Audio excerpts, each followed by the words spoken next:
বলি গরম জলে স্নান করলে বয়সটা 20 বছর কমে গেল রে। ওরে বুড়ো, সেটাকে বলে চিল করা চিল। ওরে বাবা দিয়ে পেট ডাকছে রে, খিদে পেয়ে গেছে তো। ওরে ডাইনি, কত দূর তোর? এই তো ওরে এসেছে।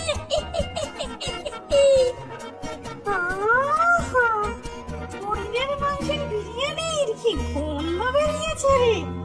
ডাইনি, জিভে না জল এসে গেছে রে। চলে এসো, খাবার রেডি। সকলে একসাথে বসে পড়ে খাবারের জন্য। যে আমাদের গ্রামে হাঁস মুরগি চুরি করিস? এই নে, এই নে। হাতা খুন্তি উলু সব চুরি করেছে। মারো মারো।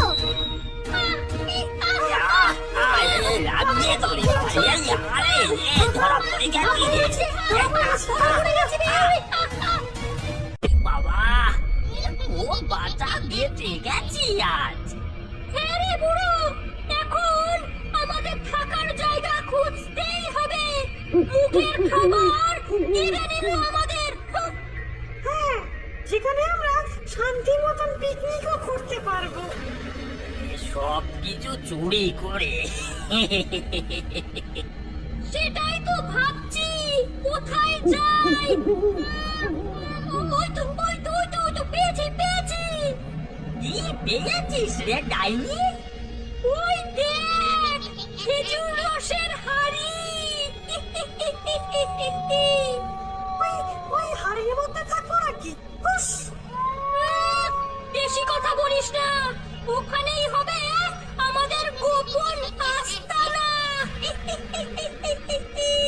কেউ বুঝবে না, আর আমরা প্রত্যেক দিন পিকনিক করব, মজা করব। জমে যাবে পুরো। চলো সবাই, তুই হয়ে যা আমাদের বাড়ি। তাহলে পিকনিকের আয়োজনটা শুরু করা যাক। ওই দেখ, ওই বাড়িতে ওই হনুমান গুলো থাকে, সবাই পিঠে রান্না করেছে। কিন্তু ওই সব পিঠেগুলো আমাদের হবে। বান্দা, তুই ওদের ভেলকি দে, আর আমরা সব পিঠে নিয়ে আসবো। এ কি রে, বাইরে আগুন লাগলো কেন? চল তো গিয়ে দেখি।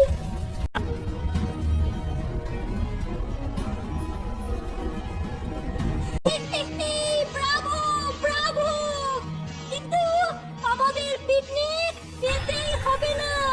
পুরো গেছো, তোরা রস পেরে আন, আর আমরা পাখিদের বাড়ি থেকে নন ভেজ নিয়ে আসি। সবকিছু জোগাড় এইবার কমপ্লিট। এইবার হবে খাওয়া শুরু। পিকনিক হবে। এই ডাইনি, না মানে আমার না আনন্দে একটা গান ধরতে ইচ্ছে হচ্ছে। পিঠে খাই, রস খাই পাটার মাংস। ওরে ওঠা মাদল বাজা বাসি, পিকনিকেতে ঘুম হবে ধ্বংস।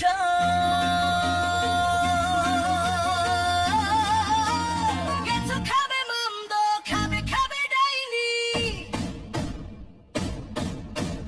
দেখবে বুড়ো চেয়ে বলবে আমি পাইনি।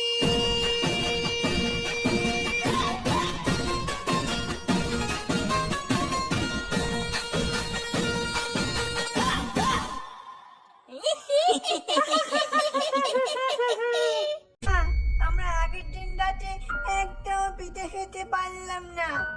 কি যে হলো সেটাই ভাবছি।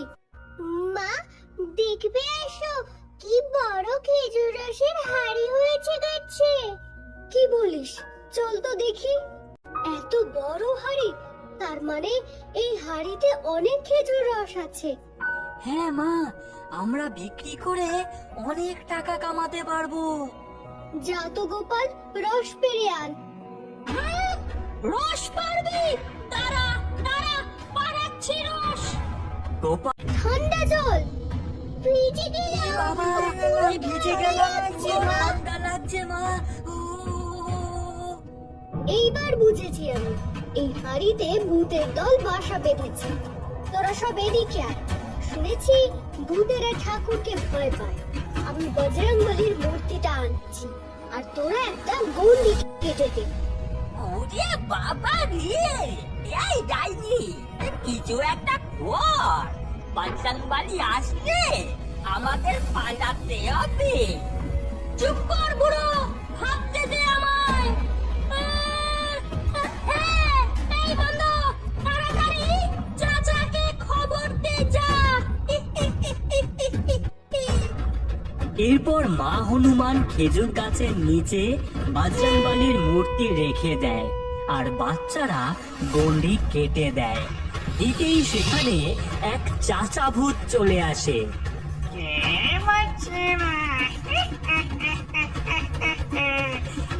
এই ঠাকুরই আমার যেতে আমি না। এই বলে সেই চাচা ভূত বজরংবলীর মূর্তি তুলে নিয়ে চলে যায়। মা, এবার কি হবে? এই ভূতেদের যে করেই হোক ভাগাতে হবে। সাব্বাস ডাইনি। আজ রাতে ওই বাচ্চা হনুমানগুলোকে তুলে নিয়ে এসে পিকনিক করলে কেমন হয়? হ্যাঁ, কচি কচি লেক। আমার জন্য না সিনেটা রাখিস, যাইনি। এই চল চল, এই ছেড়ে দি বাচ্চাগুলোকে। রাত্রে সকলে ঘুমোলে ভূতের দল তিনটি বাচ্চাকে তুলে নেয়, আর ওরা চিল্লাতে থাকে।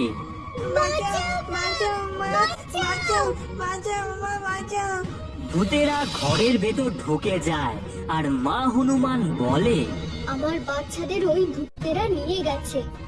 এখন কি করব? মেরে ফেলবে মনে হয়। যাই, সকলকে ডেকে আনি। কিছু ভাবিস না বাচ্চা, আমি তোদের ঠিক বাঁচাবো। উড়ে উড়ে উড়ে নাড়াতে একটু।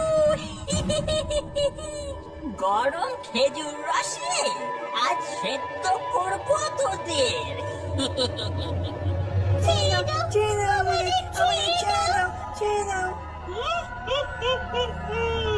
আমাদের পেটে যাবি তোরা, পেটে। ইতিমধ্যেই মা হনুমান টুনি, বাঘ, গরু, হরিণ, জিরাফ সকলকে ডেকে এনেছে। রাজা মশাই, কিছু একটা করুন। কিছুই যে মাথায় আসছে না আমার। আমার মাথায় একটা বুদ্ধি আছে। আমার পায়ে তোমরা বোমা বেঁধে দাও, আমি গিয়ে দাদা আর দিদিকে নিয়ে আসছি। কথা মতন টুনির পায়ে বোমা বেঁধে দেওয়া হলো, আর টুনি উড়ে গিয়ে ভূতেদের ঘরে ঢুকে বোমাটা ফেলতে চারিদিক ধোয়া হয়ে যায়। দাদা, দিদি, তোমরা তাড়াতাড়ি বেরিয়ে আসো। এরপর বাচ্চারা লাফিয়ে সেই ঘর থেকে বেরিয়ে আসে। ওই টুনিকে আমি দেখে নেব। ধন্যবাদ টুনি তোমায়। তোমার জন্য আজ ওরা জীবন ফিরে পেল। এই ভূতেদের হাত থেকে বাঁচার জন্য আমাদের মানুষের সাহায্য নিতেই হবে। ওরা তো মানুষকে ডাকছে। ওরে, এদেরকেই তো ভয় লাগে রে আমার। এরপর রাজা মশাইয়ের কথা অনুযায়ী গ্রাম থেকে জেসিবি গাড়ি নিয়ে আসা হয়, আর জেসিবি দিয়ে সেই বড় হাড়িটাকে নামানো হয়।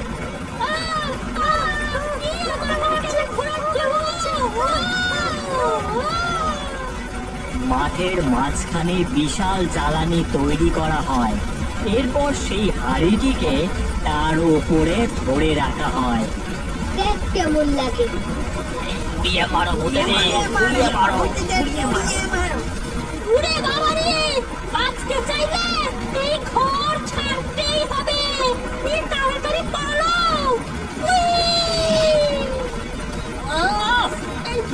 বয়সে এত ঘর চেঞ্জ করতে ভালো লাগে না তো?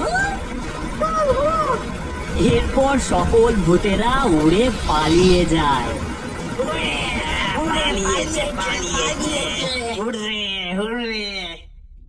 আর তারপর সেই রাতেই হনুমান, বাঘ, গরু, হরিণ, পাখি সকলে মিলে শীতের পিঠে খেয়ে পিকনিক করতে থাকে আর আনন্দে মেতে ওঠে তারা।